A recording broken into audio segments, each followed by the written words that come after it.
Hello, hello. It's Jane Gardner, and welcome to the Let's Get Visible show. Today I decided to start with myself because we are talking about public speaking today, and of course, that's what I'm doing. So, we'll be talking about public speaking and some of the 21 ways you can get out there and be a speaker to get visible. Because the Let's Get Visible show. So let's get started because we don't want to wait around. So let's go and see if my presentation will work. Yes, it's there. Hello, it's out there. Let's get visible. I'm Jane Gardner. I work with my husband in our structural engineering firm. I'm an artist. I live in Western Canada. And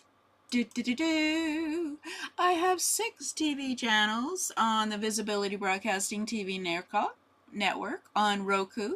I have 5 on Fire TV, but then Amazon decided they didn't want us anymore, so we're just on Roku with the Be Your Own Boss TV.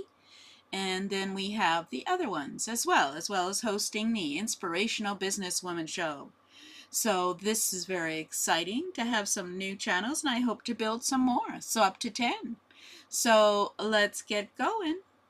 So this is the Let's Get Visible show, and we have talked about storytelling and how it's very important for you in your business to always be telling stories, and then we talked about your website and your voice. And today we are talking about speaking. So let's get on with the outline. So we talked about how a website can make you visible. We talked about storytelling. We talked about how interviewing influencers will increase your audience. We talked about how podcasting will increase your visibility. I have 3 podcasts. One of them is a video cast, the Home Biz Startup TV, on iTunes and other places, and they're still giving me downloads, and I haven't done them in 2 years, so I've got to get back to that. But anyway, and then we talked about audiobooks that you could repurpose your podcasts into for another market, because there's lots of people over on Amazon audiobooks.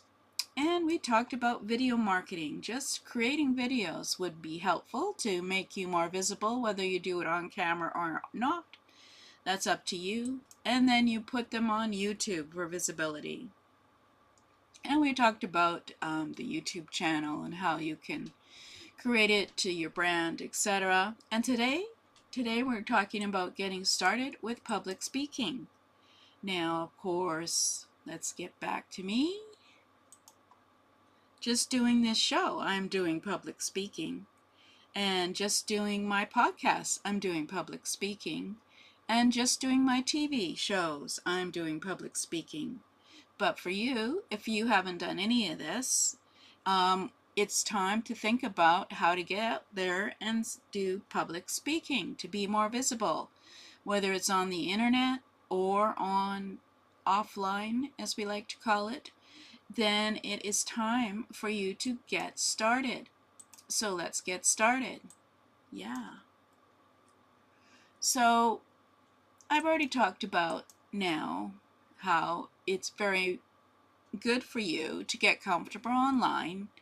You could create a small Zoom chat with friends, or you could do a Facebook Live broadcast to a page or your profile, or to your group if you have a group.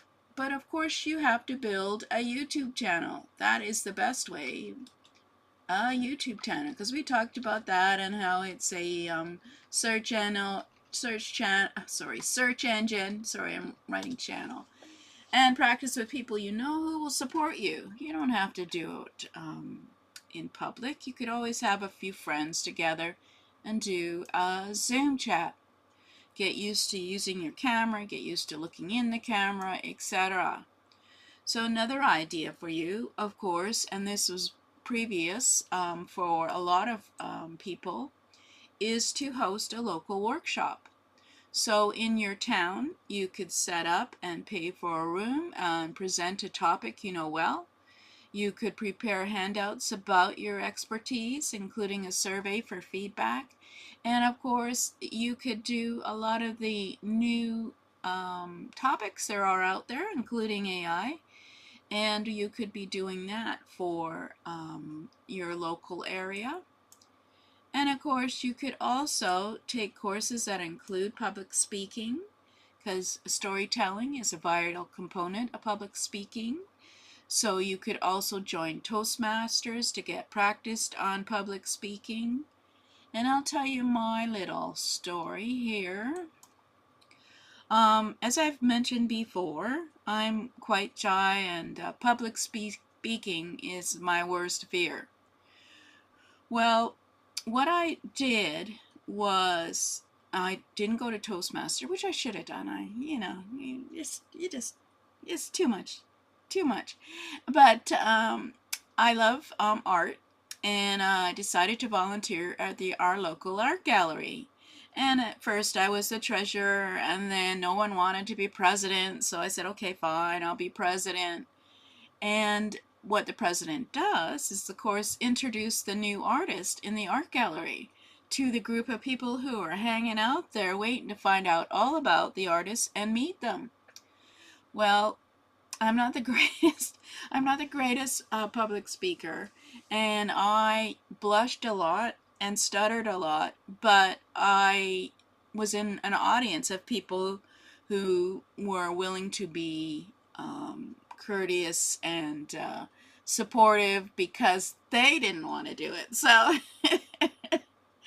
so that was my public speaking experience, and now I do it on the internet. But that's a bit different, as we all know. So there we go. There's my story about doing public speaking. When you have to do it, you do it, regardless. So then you could also tell a story at a children's school, and do some volunteer work where you're actually speaking to people. And you could, of course, join a storytelling circle. Maybe your city hosts regular informal storytelling sessions.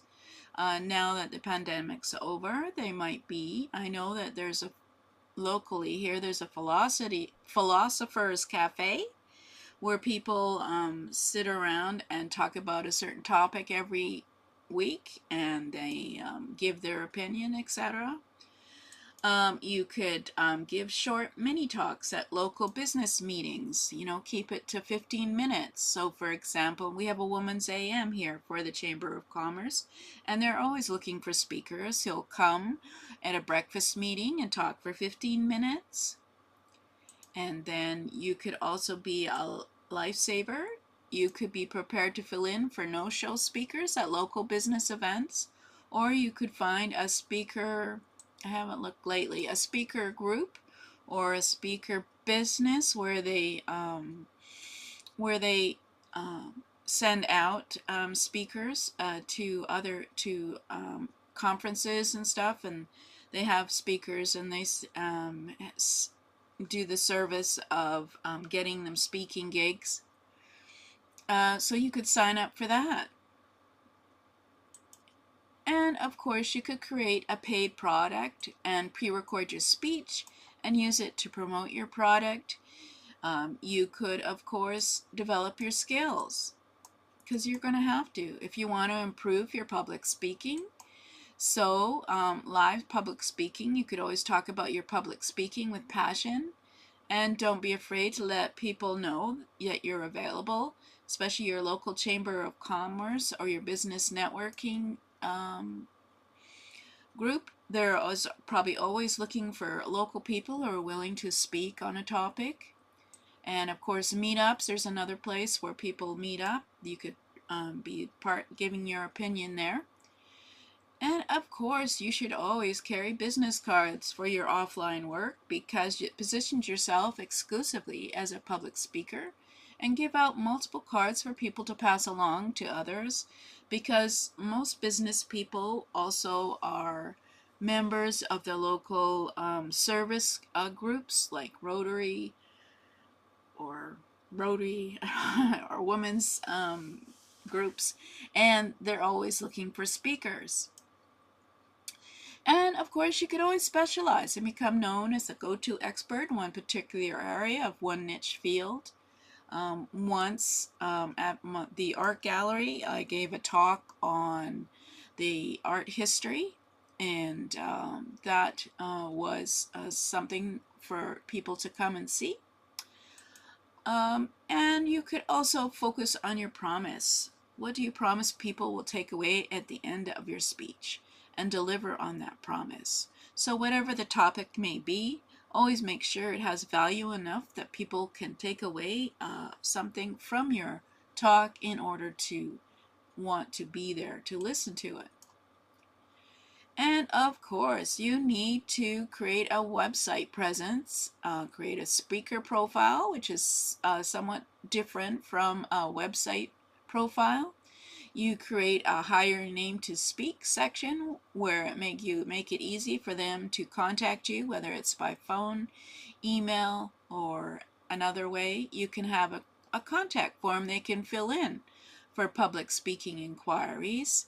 You could create the website only for your public speaking and have another website for your business. You could include transcripts or samples of past speeches or videos of you speaking for one of the places that you did a really good speech at. This way, people know what you're actually talking about and how competent you are. You might actually get paid to be a speaker at a conference. They're always looking for speakers on unusual topics for conferences. I went to the engineering conference with my husband, and they had an astronaut who spoke about the future. Just because you have a certain topic, you shouldn't have to keep it to just that grouped topic. And of course, you should have a Google Plus. Well, not Google Plus. Create a Google profile for your business on include your location-based keywords for local people to find you as well. And of course, the all-important create a speaker one sheet or a speaker profile sheet. It should contain your bio, 2 or 3 speech topics and summaries, 2 or 3 client recommendations, a list of most recent engagements, a professional headshot, any media coverage that you had, as well as the contact information and web links. Now, I do have a speaker one sheet, but it's not easily available, so we'll continue on. So we have another idea is for you to create mini videos of your signature speech, 2.5 minutes long, include video links, and on your speaker profile sheet. You could also send it out as a press release if you wish, because they love video and photos in press releases. And another idea for you is to attend, of course, conference and meetups to meet other business people, and networking with business contacts can lead to recommendations, especially if you have your business cards with you to make it easy for them to take them away. I have a little story on that, so I'll come back. So always have your business cards available because you never know who you might meet when you're out and about. We were coming off a cruise and waiting for a taxi, and my husband is very chatty. He's a anyway, and the other person who was in our taxi with us, he of course had to talk to him and find out how his cruise went, what did he do, and supposedly he was, gambling on the cruise like some of them do. And then he started talking about what he did was he was a magician, and he gave us his card, and I still have that card now, and that was before the pandemic. So it's always good to have business cards, is my story and recommendation. And of course, you can go on to LinkedIn and create a strong LinkedIn profile that talks a lot about your speaking. so that when someone searches for a certain topic, you come up. And of course, you can volunteer. You can offer to speak at your Chamber of Commerce events, civic groups, and business or service-oriented groups. Don't worry about being paid, because this is a volunteer thing to build up your resume for the ones when you get paid speaking gigs. And last but not least, just ask. Approach organizations, send a query letter along with your speaker profile sheet, and see if anyone's interested in having you come and talk. Because assuming that you like to speak, which can be difficult for some people like me, I'm not particularly volunteering to do that. But those are some of the ideas that you can have in order to have some visibility as a speaker. Me, I use my show.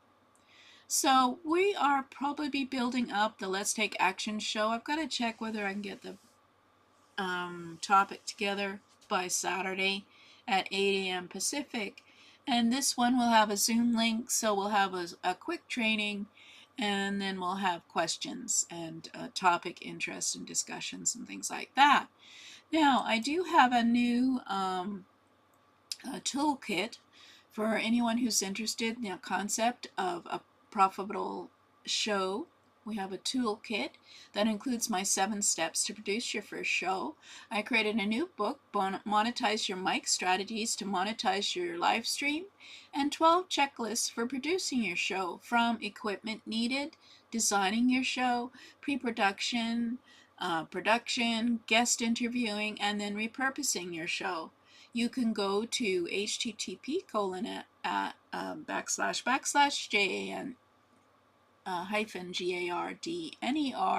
gardner.com/profitable show toolkit. So that is my new resource, my new list, where I'll be discussing all these checklists and the best way to create a show, etc. And so that's about it. So the Let's Get Visible show is every Thursday at 8 a.m. Pacific. And because I value visibility, authenticity, and consistency, so you can get on the email notification list at http://jgtips.com/lets. So thank you for listening. And this is not one of my favorite topics, because I don't like to do public speaking. But something like this, a show, is great. So thanks for listening, and we'll see you next week.